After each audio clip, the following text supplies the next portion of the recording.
Buenos días a todos. Muchas gracias por invitar a la Dirección General de Seguros y Fondos de Pensiones a este congreso. Estamos encantados de venir y de promocionar la educación financiera.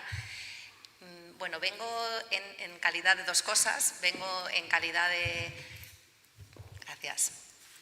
promotores del Plan de Educación Financiera. El Ministerio de Economía, Comercio y Empresa desde el principio, desde el año 2008, ha participado como promotor del Plan de Educación Financiera, ya en el último plan como firmantes del mismo, y también en calidad de subdirectora de Previsión Social Complementaria. La Dirección General de Seguros y Fondos de Pensiones es una dirección que está adscrita al Ministerio de Economía, Comercio y Empresa y somos los reguladores y los supervisores tanto de las entidades aseguradoras como de todas las entidades que se encargan de la gestión de los fondos de pensiones. Y mi subdirección en concreto pues, se encarga de la supervisión y de la regulación y gestión de los fondos de pensiones de empleo en España. ¿De qué vamos a hablar esta mañana? Pues de planes de pensiones. Con carácter general, en todos los Estados miembros y en realidad en todos los países del mundo existen dos modelos de pensiones. Estos dos modelos se llaman modelo anglosajón y modelo continental y están basados en la existencia de tres pilares. ¿Qué son los tres pilares? Pues las tres formas en las que se puede cobrar una pensión el día que tú te jubilas. Los pilares son de dos tipos. El pilar 1 es un pilar público, se financia con impuestos y con contribuciones empresariales y es con el que el día de mañana recibiréis pensiones públicas. Y los pilares 2 y 3 son pensiones privadas, son pensiones complementarias. Y podemos distinguir dos tipos también. El pilar 2, donde se acumulan las pensiones que se derivan de tu carrera profesional, aquellas a las que te aporta tu empresario, y son los planes de pensiones de empleo. Y el pilar 3, que son los planes individuales. Son decisiones personales que cualquiera de vosotros adopta un día y se compra un coche, invierte en un fondo de inversión o invierte en un plan de pensiones. ¿Cuál es la diferencia entre el pilar 1 y los pilares 2 y 3? Pues que el 1 es público y el 2 y el 3 son privados. Dependen de vuestras propias aportaciones y de las de vuestras empresas y se gestionan por entidades privadas. ¿Por qué os cuento todo esto? Bueno, pues porque en el mundo los dos modelos que hay previsionales de pensiones dependen precisamente del tamaño de estos pilares 1, 2 y 3. Cuando el pilar 1 es muy grande, cuando las pensiones que te paga el Estado es muy grande, los otros dos pilares son más pequeños. ¿Por qué? Porque la gente tiene la conciencia de que no necesita invertir para pensiones porque va a cobrar una pensión pública. Ese es el modelo continental y ese es el modelo de España. Una seguridad social muy importante, una pensión sustitutoria el día que te jubiles muy elevada, o elevada, y eso supone que los otros pilares, que son los privados, pues son más pequeños. ¿Cuál es el otro modelo? Pues el contrario, el modelo anglosajón. Está, por ejemplo, en Inglaterra, está en Estados Unidos, está en los países nórdicos y es justo lo contrario. Son estados que tienen un pilar previsional público muy pequeño y, por lo tanto, los otros pilares, que son los privados, son muy grandes. ¿Dónde nos encontramos nosotros? Pues, como digo, en el modelo continental. ¿Qué es lo que se hace desde el sector privado? Pues se crean un montón de instrumentos de distintas categorías y de distintas formas para que los ciudadanos puedan invertir en esa previsión social, que se llama previsión social complementaria y que son los pilares 2 y 3 privados que os he comentado antes. ¿Cuántos instrumentos tenemos en España? Pues todos esos que podéis ver en la transparencia. Los tenemos de distintos tipos, con distintas formas jurídicas, con distintos tipos de aportantes, unos con forma de contrato, otros con forma de entidad. Por tipos de instrumentos para invertir en previsión social complementaria no vais a tener problema en España porque tenemos todos esos. Y todos esos son supervisados por la Dirección General de Seguros. ¿Y cómo los podemos agrupar? Pues de dos formas. La primera forma es en función de la forma jurídica que tenga el contrato que estáis vosotros contratando en un momento determinado. Y esas formas jurídicas pueden ser dos, la de plan de pensiones y la de contrato de seguro. La que más se utiliza en España, la de plan de pensiones, pero es verdad que también tenemos contratos de seguro que dan lugar el día de mañana a que tú puedas cobrar una pensión privada complementaria a la pensión pública. Como digo, en todas estas ocasiones y en todo este tipo de productos, la decisión es personal y la inversión la decide hacer una persona física o jurídica, aparte de las contribuciones obligatorias que tiene que hacer para la seguridad social. Perdón. ¿Cuál es la otra forma que hay de previsión social complementaria? Pues los contratos de seguro. Podéis ir a una compañía aseguradora y contratar determinados tipos de contrato para que el día de mañana podáis cubrir una pensión complementaria a la pensión pública. ¿Qué cubren en general tanto los planes de pensiones como estos contratos de seguro? Bueno, pues cubren una serie de contingencias, de hechos posibles que vienen regulados en la normativa y solo pueden cubrir esos. Cubren la jubilación, el fallecimiento, la invalidez y la dependencia. Entonces vosotros acudís y contratáis un tipo de plan o de contrato de seguro y esas son las contingencias por las que el día de mañana vais a poder recibir una determinada prestación. ¿Cuál es la otra forma de clasificarlos? Bueno, pues en función de a quién vaya dirigidos y sobre todo en función de quién ha tomado la decisión inicial de tener ese tipo de contrato y la decisión puede ser individual o colectiva. Esto va muy unido con lo que contaba al principio de los pilares 2 y 3, que el pilar 2 está vinculado al empleo y el pilar 3 a decisiones individuales. Bueno, pues todos estos instrumentos que tenéis en la diapositiva se eligen o bien como una decisión individual vuestra o bien como una decisión colectiva, normalmente vinculada a la empresa en la que estéis trabajando. Todos los instrumentos colectivos, el que aporta a estos instrumentos colectivos, porque una vez que tenemos el instrumento, ahora hay que aportar al instrumento para que yo luego pueda cobrar, pues el que aporta a ese instrumento, cuando estamos hablando de los del cuadro de abajo, que son colectivos, el que aporta es tu empleador. Tú te pones a trabajar en una determinada empresa y tu empleador te paga un salario, dietas, comedor y aporta un plan de pensiones. Pues esos son todos los que están en el cuadro de abajo. ¿Y cuáles son los planes individuales? Pues como decía, aquellos en los que la decisión de aportar es tuya y aportas tú como persona física. En este caso, bueno, pues hay una serie de límites fiscales que son reducibles en base imponible, etcétera, etcétera. ¿Cómo enlaza todo esto con... bueno, primero os cuento esto.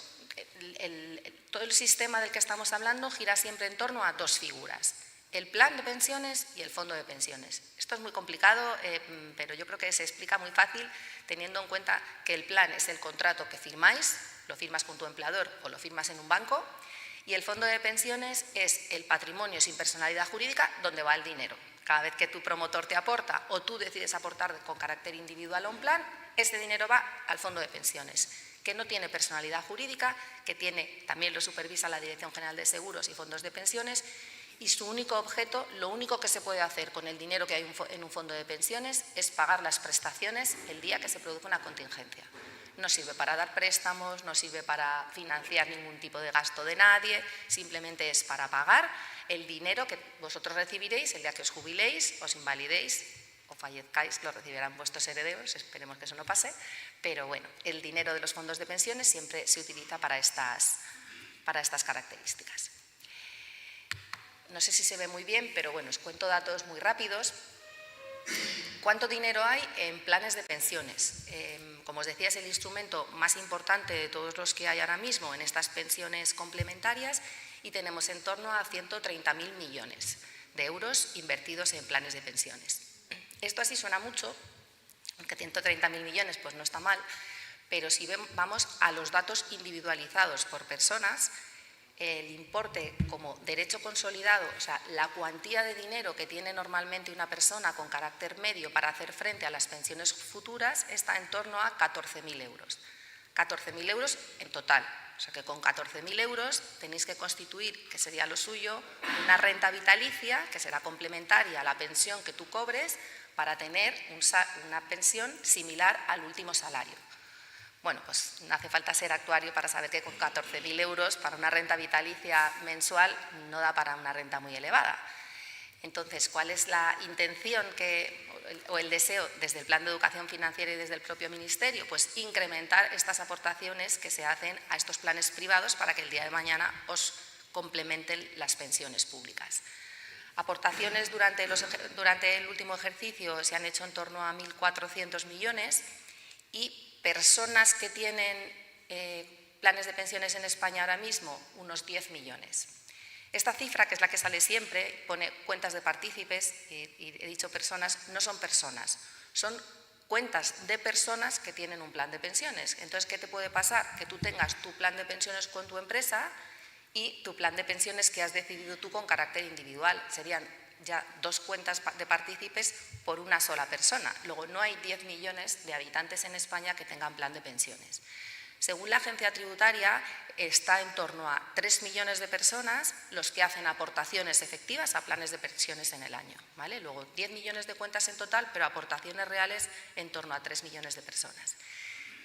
La reforma que se ha hecho en los últimos años, ¿qué pretende? Pues que estos 10 millones se conviertan realmente en 10 millones, no en 3, y además aumente hasta el año 2050 a 30 millones. O sea, que más o menos la población activa tenga un plan de pensiones, lo que quiere decir que está aportando a un instrumento de previsión que el día que te jubiles sea complementario a la pensión pública. Es muy importante también señalar que los planes de pensiones, como digo, son siempre complementarios a la pensión pública y se intentan potenciar no en detrimento de la pensión pública, sino como complemento de esta pensión pública. Los gestionan una serie de entidades que se llaman entidades gestoras y depositarias, no voy a entrar mucho más. Y sí que me gustaría señalar en la gráfica de la derecha, aunque seguro que no podéis leer mucho, pero bueno, el crecimiento ascendente de la senda en el gráfico de la cuenta de posición del activo que hay en fondos de pensiones, que veis que es muy reducido.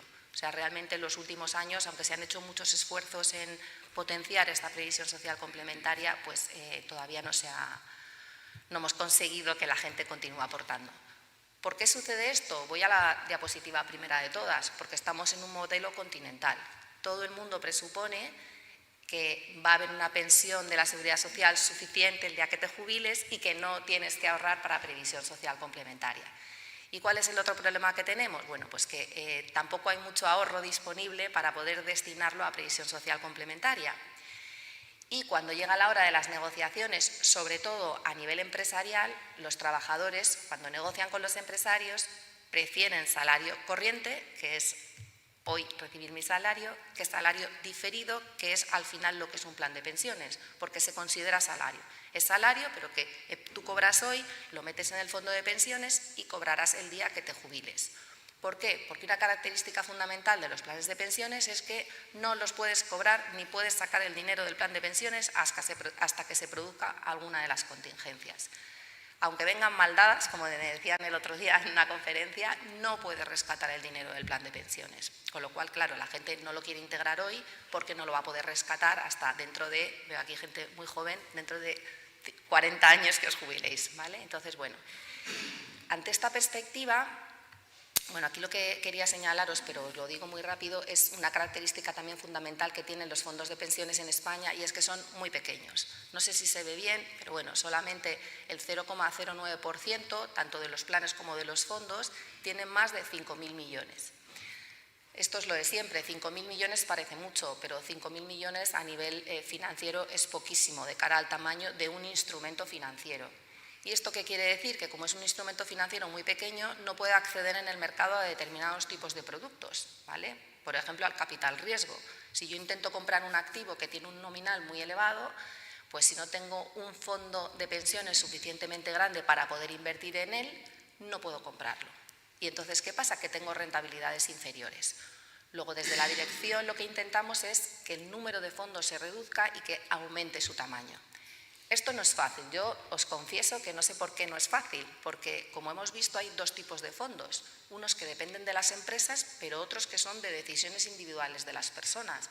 Entonces yo puedo entender que si yo soy de una empresa como Unicaja, la Fundación Unicaja, quiera tener su propio plan de pensiones para gobernarlo, para dirigirlo, para invertir en lo que ellos quieran, y ese sí que tiene su propio plan específico. Pero cuando hablamos de la parte individual, de las decisiones individuales, si me voy a cualquier entidad financiera, pues no es necesario que tengan 25 fondos de renta variable, pero os diré que los tienen y por eso son tan pequeños. Entonces, con esta perspectiva y ante esta situación, en el año 2020 nos planteamos qué podemos hacer para intentar incrementar las aportaciones que se hacen a planes de pensiones. Y se decide, en este caso desde el Ministerio de Economía, Comercio y Empresa, y también en el Ministerio de Inclusión, Seguridad Social y Migraciones, hacer un proyecto, como digo, de ley para facilitar la integración de todos aquellos colectivos que no acceden a planes de pensiones. Y lo que se considera es que lo que hay que desarrollar más es el segundo pilar, el pilar que os he comentado que está vinculado al empleo. ¿Por qué? Porque entendemos que los ahorros se tienen que generar donde se generan los ingresos, y los ingresos los generáis en vuestra vida profesional. Luego, destinar una parte de esos ingresos que recibís en la vida profesional a invertir en pensiones complementarias para el día de mañana. Teniendo en cuenta esa idea general, lo que se hace es que durante todo el año 2020, 2021 y 2022 elaboramos unas leyes, como digo, para intentar potenciar esta previsión social complementaria de segundo pilar. Y se pensó que me voy a ir mejor a esta, luego vuelvo.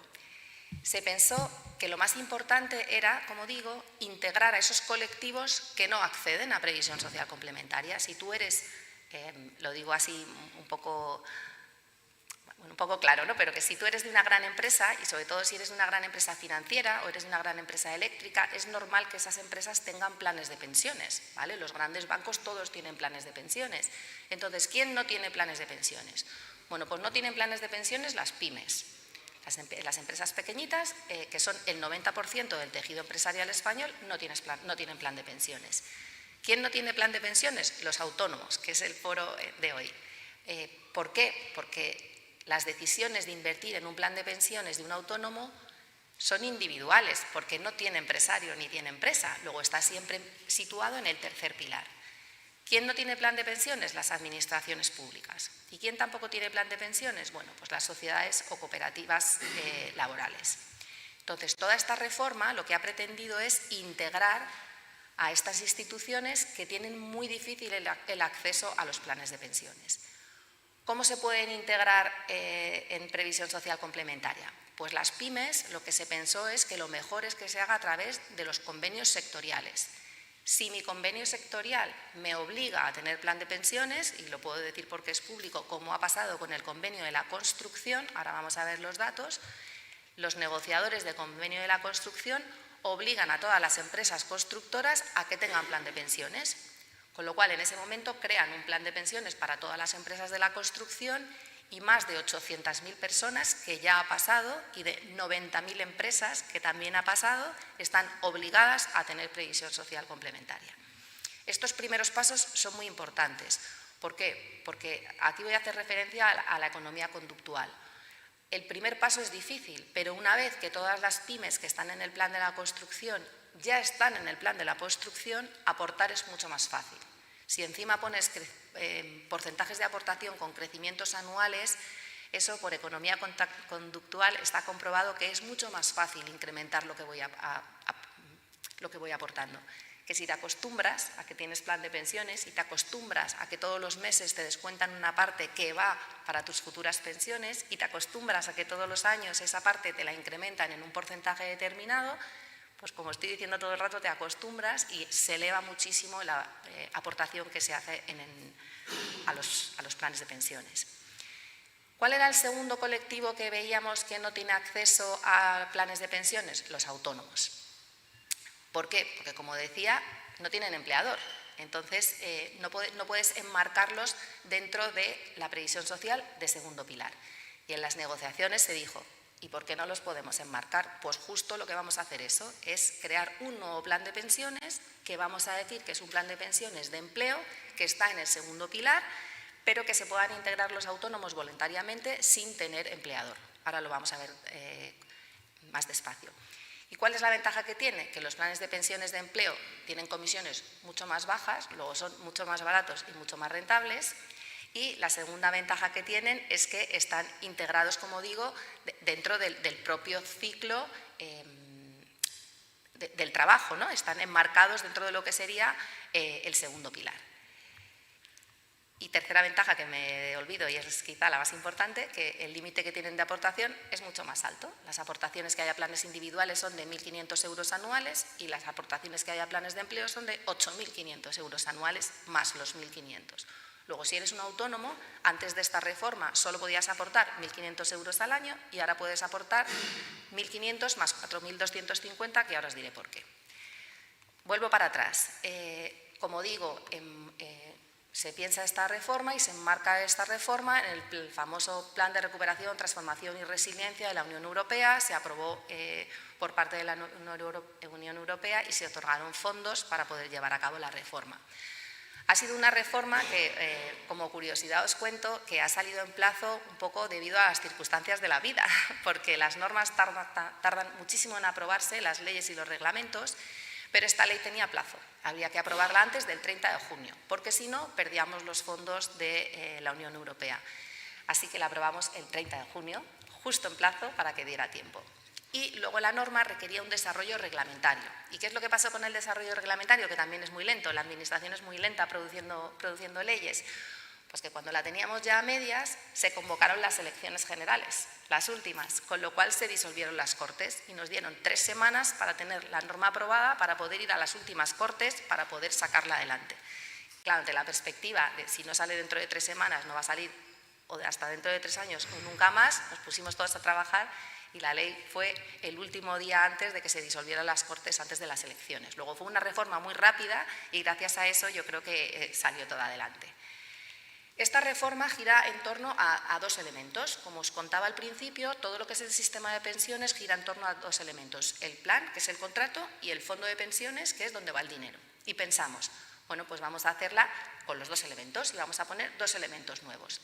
¿Y qué nos inventamos? Los planes de pensiones nuevos para pymes y para autónomos y unos fondos de pensiones nuevos, que son unos fondos de pensiones de promoción pública. ¿Con qué idea? La idea fundamental de toda la reforma, y yo creo que es fundamental en el marco de los autónomos, es que todo esto sea muy fácil. O sea, que yo soy un autónomo o yo soy una pyme, que es a quien va destinada la reforma, y yo pueda ir a mi gestor habitual o a mi banco habitual, levantar la mano y decir, quiero un plan de pensiones. Entonces, ¿qué tiene que tener el autónomo? Planes a los que ir, planes que ya estén constituidos para poder integrarse en ellos. ¿Y dónde tiene que estar integrado ese plan, como hemos visto? En un fondo. Pues ese fondo que sea un fondo barato, con comisiones bajas, para que tenga mayores rentabilidades. Y eso es lo que crea la reforma. Un tipo de plan de pensiones que se denomina simplificado, que como su nombre indica es muy sencillo en la Constitución, al que puede acceder cualquier autónomo e integrarse directamente, o cualquier pyme si es un plan sectorial, y se integran en unos fondos de pensiones que, como digo, tienen comisiones más bajas. Muy importante, estos fondos, aunque es un poco ya entrar en detalle y no voy a entrar mucho, estos fondos públicos lo único que tienen de público es que lo constituye una entidad pública que es el Ministerio de Inclusión. En todo lo demás es privado. No penséis que esta reforma supone hacer públicas las pensiones complementarias de tercer pilar, ¿vale? Siguen siendo privadas. Lo que pasa es que la institución que los constituye los fondos es el Ministerio de Inclusión. ¿Y qué es lo más importante para mí de la reforma? Pues estos nuevos planes que le dan acceso a colectivos que antes no tenían acceso a previsión social complementaria. Los grupos objetivos de la reforma ya os los he comentado. Nos ponemos a desarrollar la norma y pensando un poco en los autónomos dijimos, bueno, vamos a darles mayores posibilidades todavía a los autónomos de poder integrarse en planes de pensiones. Entonces, no solo pueden acceder a los planes de pensiones simplificados, sino que cualquier autónomo que sea de un colectivo que tenga plan sectorial, lo más fácil se ve con un ejemplo, el plan de la construcción se reúne, constituye un plan y crea el plan de la construcción. Pues ¿quién puede ir al plan de la construcción? Todas las empresas de la construcción, que además en este caso están obligadas, porque la ley habilita a que las obligue o no, y aquí están obligadas, y todos los autónomos que se dedican a la construcción. O sea que yo, como persona trabajadora autónoma, puedo irme a un plan de autónomos, a un plan individual, o ir al de la construcción, levantar la mano y decir, me quiero integrar en este plan de la construcción. Bueno, para eso hay una serie de normativa que se ha regulado para que tengan un anexo específico, establezcan unas aportaciones específicas, etcétera, etcétera. Y a lo largo en cuanto la norma se puso en marcha y empezaron a crearse este tipo de planes, pues surgieron dudas. ¿Por qué?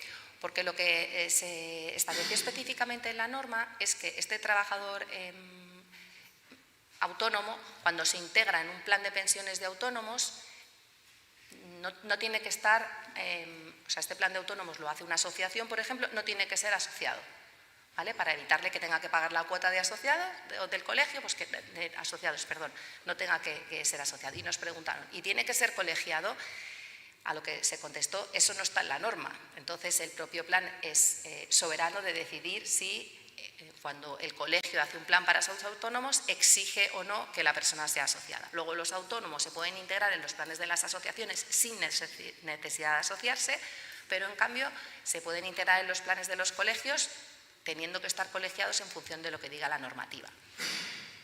¿Quién puede constituir estos planes de autónomos? Bueno, pues los pueden constituir, como veis ahí, las asociaciones, los colegios, las determinadas instituciones. Con esto somos bastante flexibles, ¿vale? Si cualquier institución quiere constituir un plan para sus autónomos, pues se habilita y la normativa permite que los dé de alta.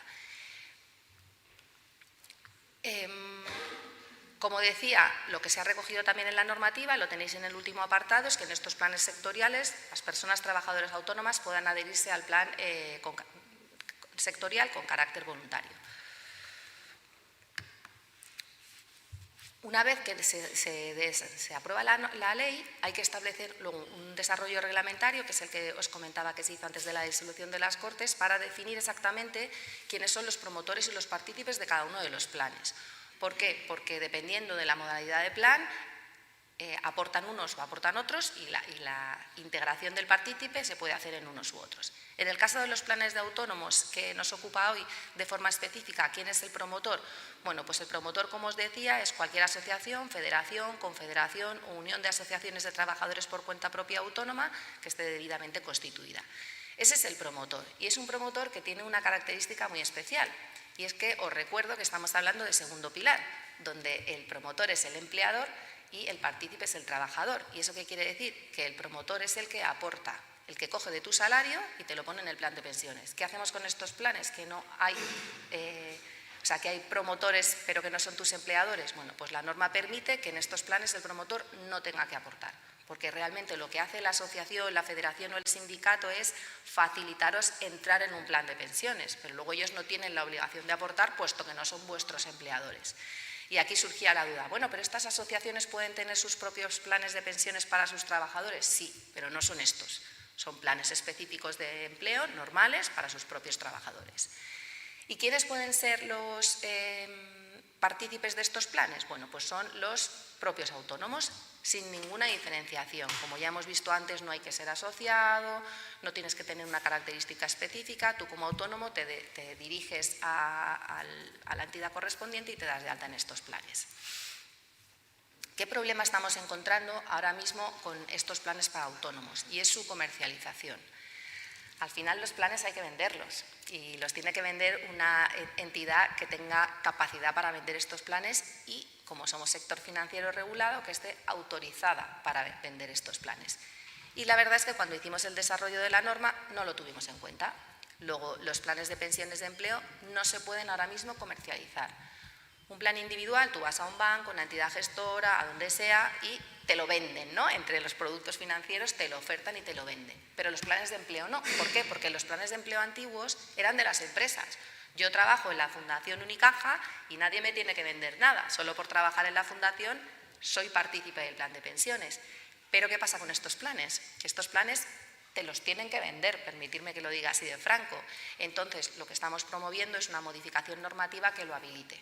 Porque realmente lo que nos trasladaban desde las asociaciones de autónomos es que ellos normalmente tienen unos gestores y son esos gestores los que les ofertan productos financieros. Y si ese gestor no te puede ofertar el plan de pensiones, pues ¿cómo sabes tú que hay estos planes de pensiones que son nuevos, son distintos y puedo acceder a ellos? Para intentar solucionar esto, lo que hemos hecho es integrar esta figura de los planes de autónomos en la página web de Finanzas para Todos. En el marco del plan de educación financiera, pues en la pestaña de Planifica tu jubilación, podéis pinchar y ahí podéis encontrar cómo funcionan estos planes de autónomos. Estamos siendo bastante flexibles de todas formas en que se puedan, no lo llamamos comercializar, lo llamamos difundir dentro de este tipo de agentes que asesoran a los autónomos para que los puedan ofertar, pero la idea es hacer esta modificación reglamentaria para poder cambiarlos. ¿Y qué se ha metido también en la normativa? Bueno, pues que una sola asociación, un solo colegio o una sola confederación pueda tener distintos planes de autónomos. ¿Por qué? Por lo mismo, porque esto al final no deja de ser haber cogido a los autónomos de su previsión social complementaria de tercer pilar, porque es su decisión individual, y meterlos en segundo pilar. con los 3 objetivos que os decía, que puedas aportar más, que puedas, se me han olvidado los objetivos, que puedas aportar más, que estés integrado dentro del segundo pilar, ¿vale? Y que se genere donde generas los ahorros. Pero realmente en los planes de pensiones normales de empleo, los empleadores solo pueden tener un plan. La Fundación Unicaja solo puede tener un plan para todos sus trabajadores. ¿Para qué? Para que no tenga un plan para mis directivos y otro plan para mis trabajadores no directivos, sino que todo el mundo los conozca. ¿Y aquí qué nos pasaba? Pues lo mismo, que a lo mejor una asociación determinada de autónomos o una fundación o una confederación sí que quiere tener 2. Por ejemplo, ¿por qué? Porque tengan distintas políticas de inversión. Yo hago uno con una política de inversión muy arriesgada para mis autónomos más jóvenes, bueno, esto es un poco en genérico, no tiene por qué ser así, pero bueno, y uno con una política de inversión mucho más moderada para mis autónomos más mayores. Y nos decían, si no me dejáis tener 2, como solo puedo constituir uno, tengo que tener siempre las mismas políticas. Y entonces se habilitó en normativa que las asociaciones, las federaciones, etcétera, puedan tener varios. Aquí no se ve nada, pero bueno. Bueno, lo que se reguló también es de forma específica lo que tiene que decir cada una de las especificaciones, que es el contrato del que hablábamos en principio en estos planes de autónomos. ¿Qué destacan en estas especificaciones? Bueno, pues lo primero de todo, que se obliga a los planes sectoriales, a los de las pymes, al plan de la construcción, a que prevea de forma específica qué va a hacer con los autónomos que se quieran integrar en el plan. Tiene que tenerlo regulado desde el principio para que ellos tengan la capacidad de poder integrarse en el mismo. Y además se establece que se pueden señalar distintas clasificaciones de los propios autónomos para habilitarlos el día de mañana a que puedan integrarse en distintos fondos dentro del propio plan de la construcción, ¿vale? Se intenta habilitar un poco y facilitar que la inversión que estos puedan hacer pues sea más, tenga más posibilidades de inversión, ¿no? Con respecto a lo que tendrían si pudiera habilitarse solamente en un plan. ¿Y qué se ha cambiado también de la normativa en estos planes de autónomos? La información que recibís. Con carácter general, cuando tú tienes un plan de empleo, recibes una determinada información, además la puedes recibir a través de la empresa, muchas veces ni siquiera tienes que integrarte en el plan, solo por ser trabajador te integras directamente. Pero claro, los planes de autónomos, como vemos, tienen unas características específicas. Entonces lo que dijimos fue, pues la información que la reciban como en los planes individuales. ¿Por qué? Porque al final, como decía, esto es coger la previsión individual y llevarla a los autónomos para previsión de segundo pilar. Pero la información que tenéis que recibir previa es la que tendréis que recibir para tomar una decisión individual vuestra. Con lo cual, la información que recibís no es la de los planes de empleo, sino la de los planes individuales que viene regulada en el artículo 48 de la normativa. Muy importante, la movilización de derechos. No se ve muy bien, pero bueno, como supongo que luego os facilitarán la presentación, yo os lo cuento. ¿Qué es lo que pasa con los planes de pensiones? Volvemos a que tenemos 2 categorías, de empleo y individuales. En un plan individual, cualquiera de vosotros mete su dinero y aunque no lo puede cobrar, lo puede cambiar de plan. No de plan, de fondo, pero bueno. Si no me gusta la inversión que estoy recibiendo en este fondo de pensiones, pues me puedo cambiar a otra. Si no me gusta la gestión que estoy recibiendo, me puedo cambiar a otra. ¿Qué pasa en los planes de empleo? Que eso no se puede hacer, porque no te puedes cambiar de empresa. Tu empresa tiene un plan y estás en el plan de esa empresa. Tienes una comisión que te permite, una comisión de control que lo regula, en la que podrás protestar si no te parece bien cómo se está gestionando, pero no puedes cambiarte. Solo te puedes cambiar si cesa tu relación laboral. Os recuerdo que hemos cogido a los autónomos del tercer pilar de las decisiones individuales y las hemos metido en el segundo. Luego se les aplica la normativa de los planes de empleo para poder aportar más, etcétera, etcétera. ¿Qué pasa? Que los autónomos no cesan su relación laboral porque no tienen empleador. Luego o lo regulas en la normativa o yo decido un buen día abrirme un plan de pensiones en la asociación que sea y me quedo cautivo para siempre porque nunca cesaré mi relación laboral y nunca me podré mover. ¿Qué hizo la norma? Primero vía ley, luego vía desarrollo reglamentario, pues regular esto. Y pensamos, ¿cuándo puede un autónomo cambiarse? Pues se podrá cambiar cuando quiera, y así se ha puesto expresamente. Es una excepción a la posibilidad de movilización en los planes de pensiones de segundo pilar de empleo, y es que los autónomos, por decisión unilateral, sin necesidad de que cese su relación laboral, porque eso nunca va a suceder, se pueden cambiar de un plan de autónomos a otro. Esto la verdad que fue muy bien acogido por las propias asociaciones con las que negociamos, porque es que si no, ellos pues, no pueden moverse, como digo, quedarían cautivos en estas entidades. Y muy importante, y realmente esto fue el caballo de batalla de todas las negociaciones que se han hecho con la creación de estos planes de autónomos, ¿cuánto pueden aportar los autónomos a planes de pensiones? Si se hubieran quedado en los planes individuales, aportarían 1.500. Como los hemos pasado a los planes de empleo, ¿cuánto pueden aportar ahora? Esto, como os digo, ha sido una de las cosas más polémicas durante la tramitación y bueno, muy discutida tanto con los autónomos como con el propio Ministerio de Hacienda. 4.250 euros. ¿De dónde salen esos 4.250 euros? Bueno, pues son la mitad de 8.500. ¿Y por qué es la mitad de 8.500? Porque en el plan de pensiones de empleo, en cualquier plan de pensiones de empleo, tu empleador te puede aportar hasta 8.500 euros. Pero en total solo te pueden aportar 8.500 euros. Luego, si en un plan de pensiones, que hay muchos, te dicen que yo te voy a aportar 100 y tú aportas otros 100, el máximo que tú puedes aportar como persona física vinculado al de tu empleador son 4.250. Yo aporto 4.250, el empleador 4.250 y he llegado a los 8.500. Y nos dicen entonces, cuando estamos haciendo la tramitación, no podéis poner 8.500, porque la decisión individual de una persona en un plan de pensiones de empleo, como máximo, va a llegar a 4.250, porque está vinculada a la del empleador. Luego el empleador aportará 4.250 y tú 4.250. Luego, ¿cuánto pueden aportar como máximo los autónomos? 4.250. ¿Cuál es la queja, ¿no? de alguna forma del autónomo? Que dices que yo no tengo empleador, no tengo otro que me vaya a aportar otros 4.250, luego nunca voy a poder llegar a 8.250. Pero bueno, después de la tramitación quedó así y pueden aportar hasta 4.250 euros anuales, a los que tú puedes sumar 1.500 euros anuales más. Luego, con la reforma, si os fijáis, lo que se ha permitido es que se integren en un pilar que es más barato en cuanto a las comisiones, porque están limitadas según la normativa por debajo, y además con una aportación que pueden hacer superior y que llega a estos 4.250 más 1.500 euros. ¿Habrá modificaciones posteriores? Pues no lo sabemos, pero bueno, esto ya os digo que ha sido uno de los caballos de batalla de la negociación. ¿Y cuánto dinero hemos conseguido o cuál ha sido el éxito? Perdonadme. ¿Cuál ha sido el éxito de la reforma? ¿Ha tenido éxito? Pues depende de cómo lo miremos. Si lo miramos en número de autónomos y número de entidades que vía pymes se han integrado en el sector, sí ha tenido éxito. Si lo miramos en cuantía económica, no ha tenido mucho éxito. ¿Cuántos planes tenemos simplificados? 44. Hay uno sectorial y 43 de autónomos. O sea que los autónomos están muy interesados en este tipo de productos porque para ellos son la previsión social complementaria. Tienen otro tipo de instrumentos, como son las mutualidades de previsión social que constituyen, por ejemplo, los colegios, que tienen también otro tipo de aportaciones, pero todas estas aportaciones están limitadas a 1.500 euros. Y esto es una vía para que puedan incrementar las aportaciones en estos 4.250. ¿Cuánto supone esto sobre el total de los planes de empleo? Bueno, pues poco, el 1%, ¿vale?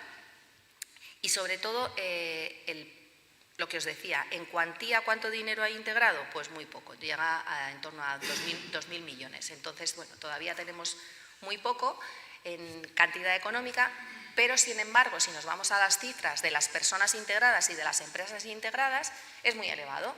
¿Por qué? Porque solo con la integración de un plan de pensiones que os decía, que es el de la construcción, se han integrado 800.000 personas. 800.000 personas, de los 10 millones que veíamos antes, son solamente de este plan de la construcción. ¿Y cuántos promotores se han integrado? Pues se han integrado 71.000 promotores, que de un total de 85.000 que tenemos en el total del sector, el 82% de los promotores ahora mismo de los planes de pensiones de empleo son promotores de planes simplificados. Se han metido 70.000 de la construcción. Entonces, claro, aquí ahora lo que hace falta es animar a que se empiecen en estos convenios colectivos a aportar en cuantías superiores y, como os decía, pues si puede ser con incrementos anuales y tal. ¿Qué creemos que va a dar impulso a la reforma sobre todo? Bueno, pues que se metan más sectores. porque estos sectores van a permitir no solamente que todas las empresas de los sectores se metan y se integren en los planes, sino que todos los autónomos de esos sectores puedan integrarse. Y estos planes son más baratos y, sobre todo, que es lo más importante para vosotros, son mucho más sencillos. Se ha creado una plataforma digital específica para que, como nos dijeron, a golpe de 3 clics de móvil tú te puedas integrar en un plan de pensiones de autónomos o en un plan de pensiones sectorial. Y el propio procedimiento para la creación y para dar de alta en este tipo de planes se ha reducido en la normativa para que sean planes muchísimo más ágiles. Asignatura pendiente, aportar. Al final yo siempre digo lo mismo, puedes crear los instrumentos, puedes establecer la normativa, puedes… bueno, todo lo que haya que hacer con la normativa puede estar preparado, pero si no hay intención de aportar y, sobre todo, si no se conoce, que por eso la importancia de este tipo de jornadas, que existen estos instrumentos, pues es muy difícil que en este caso los trabajadores autónomos accedan a esta previsión social complementaria. Yo con esto termino. Muchas gracias por vuestra atención. Si tenéis cualquier cuestión, encantada de comentarla. Supongo que os facilitarán la presentación y lo mismo, cualquier duda que tengáis, pues encantada de hablarla con vosotros. Muchas gracias.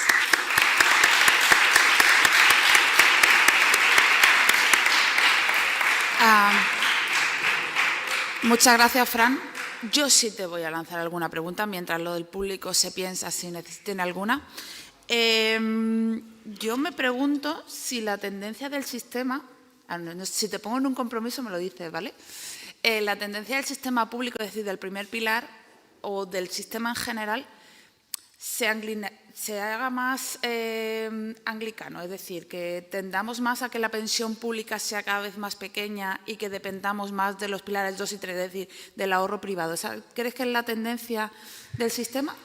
Me pones en un compromiso. Vamos a ver, sin perjuicio de el desarrollo que vaya a tener la previsión social de primer pilar y la propia evolución que tenga el sistema público, sí que entendemos que es necesario en el futuro desarrollar este segundo y tercer pilar. Pero no es un tema español, es un tema a nivel comunitario y a nivel de todos los Estados miembros. Es verdad que hay muchos Estados miembros que tienen el sistema muy desarrollado, pero sí que es verdad que el cambio de las pirámides poblacionales que hay nos invita a tener, por si acaso, previsión social. Entonces, es verdad que con muy pocas aportaciones puedes lograr en el futuro, si empiezas muy joven, capitales importantes. Y no solamente porque no vaya a haber pensión pública, que no digo yo que no vaya a haber, ahí lo del compromiso, sino porque lo que tenemos que pretender es que la pensión pública más la pensión complementaria iguale la tasa de sustitución de tu último salario. Y ahora mismo tampoco sucede eso, ni siquiera con la pensión pública más elevada que encontremos. Entonces, si no queremos tener en el futuro una población mayor empobrecida, sí que interesa hacerlo independientemente de cómo funcione la pública.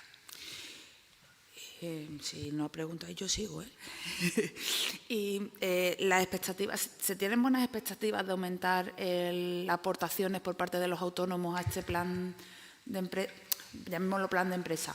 La verdad es que las aportaciones de los autónomos van bastante bien. O sea, son, como os decía, el derecho consolidado medio está en torno a 14.000 euros para planes que llevan 35 años funcionando, y en estos planes, cuando veáis los datos, que los podéis… salen todos los trimestres en el boletín trimestral que publicamos en la Dirección General de Seguros y Fondos de Pensiones, aunque se da un derecho consolidado medio que es bajo por el plan de la construcción, ¿vale? El derecho consolidado medio en el plan de la construcción está por debajo de los 600 euros y en cambio el de los autónomos está por encima de los 6.000, en planes que llevan 2 años. Entonces, en solo 2 años tenemos un derecho consolidado que es la mitad ya de lo que tenemos en los planes globales desde el principio. Entonces, sí que las expectativas son buenas, tienen esta libertad de aportar más precisamente también porque no tienen empleadores y sí que vemos que están haciendo un esfuerzo para invertir en este tipo de planes. En el ámbito sectorial es verdad que enseguida aumentaría muchísimo y sería mucho más significativo por lo que decía del volumen de entidades. Si entra, es conocido, lo puedo decir también, sectores que han estado trabajando como el del metal, si entra, por ejemplo, el sector del metal y todas las empresas asociadas al metal se integran, pues se integran otras 800.000 personas. Y yo creo que ahí también los autónomos tienen una posibilidad de oferta, ¿no? No solamente el de su propia entidad, federación, asociación, Pero vamos, yo creo que sí que lo han recibido muy bien y son de las instituciones, de las personas que están más interesadas. ¿Y se espera que los convenios colectivos para autónomos que hemos estado comentando, los nuevos, están convencidos de adherirse a este sistema? Más que se espera, se desea, ¿vale? Es un poco lo que os decía, en la negociación colectiva, esto estaría enmarcado dentro de los convenios de toda la negociación colectiva. La negociación colectiva es diferente. Lo que sí que está claro es que por ley y con carácter obligatorio, si un convenio sectorial de cualquier sector crea un plan, tiene que dejar obligatoriamente que se integren los autónomos del sector. Eso no es negociable. Vale. Eso está establecido en la ley. O sea, que habilitaría a que puedan entrar todos. Sí, otra pregunta. Hola, muchas gracias por tu ponencia. Muchos datos y mucha información que tenemos que ver. Y yo soy autónoma, lo confieso públicamente, empresaria. Y además soy presidenta de la Asociación de Empresarias y Profesionales de la provincia de Málaga y miembro de la Junta Directiva de la Federación Andaluza de Mujeres Empresarias. Y creo que toda esta parte de planes privados para autónomos es bastante desconocido en nuestros colectivos, sobre todo en los sectores de actividad en lo que se mueven en la amplia mayoría de empresarias que estamos en estas organizaciones, que estamos en el sector servicios empresariales, sectores formativos, asesoramiento. Hay un amplio volumen de actividad que no tienen esos planes como construcción, metal o tal que has estado nombrando. Con lo que no sé si tenéis previsto hacer algunas medidas de promoción, información, asesoramiento, orientación, para hacer que esos grandes números de autónomos de pequeños sectores pues puedan conocer esto y puedan prepararse para el futuro, porque ya te digo que en cualquier reunión de empresarios o empresarias en la que estamos, nuestra palabra favorita es: nosotros no vamos a cobrar pensión. Estamos totalmente convencidos de que no nos vamos a jubilar nunca. Esos chistes famosos de que los autónomos no nos ponemos malos es porque no podemos cobrar de otra manera si no seguimos trabajando y seguimos en pie. Y si hay medidas que permitan que seamos humanos, nos vendría geniales conocerlas más exhaustivamente. Bueno, muchas gracias por la pregunta. Tenemos distintas medidas. Yo creo que en esto el plan de educación financiera es fundamental. Os invito de verdad a que vayáis a la página web de Finanzas para Todos y cliquéis en Preparar mi jubilación, porque esto está ya integrado. Y luego nosotros intentamos trasladarlo. Yo voy normalmente a jornadas, pues el año pasado de empresarios, de emprendedores y tal, y lo trasladamos. El principal problema que tenemos, yo creo, ahora mismo, aparte, por supuesto que tiene que haber difusión social y lo intentamos dentro de las medidas que tenemos, es lo que te decía de la comercialización, que quizá esos gestores o... Yo no soy autónoma, así que no conozco exactamente cómo funcionáis, puedan trasladaros la existencia de estos planes y tal. Lo tenemos incluido en una enmienda, en un anteproyecto de ley, pero bueno, no sabemos si va a salir. Pero efectivamente, además, aprovecho para comentaros que esto tampoco es un tema nacional, también es un tema de la educación financiera, es internacional. La Comisión Europea el día 19 saca una recomendación sobre cómo tienen que evolucionar los sistemas de pensiones en Europa, y una de las recomendaciones justo es la de educación financiera y la de poner herramientas a nivel internacional para que se pueda conocer pues, las posibilidades que hay, los instrumentos de previsión social complementaria que hay y tal. Nosotros estamos trabajando en ello, pero efectivamente, si no hay difusión es muy difícil.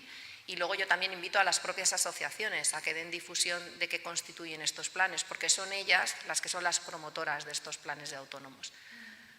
Lo intentamos y yo creo que habrá campañas en los próximos años o meses para promocionar este tipo de instrumentos, pero ya hay donde podéis... Y si no, siempre podéis llamarnos a nosotros, que os informamos de todo lo que queráis. Ya te escapas ya para que nos cuenten más. Muchas gracias, Fran.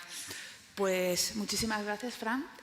Paramos 5 minutos y continuamos a las 10:30 con el siguiente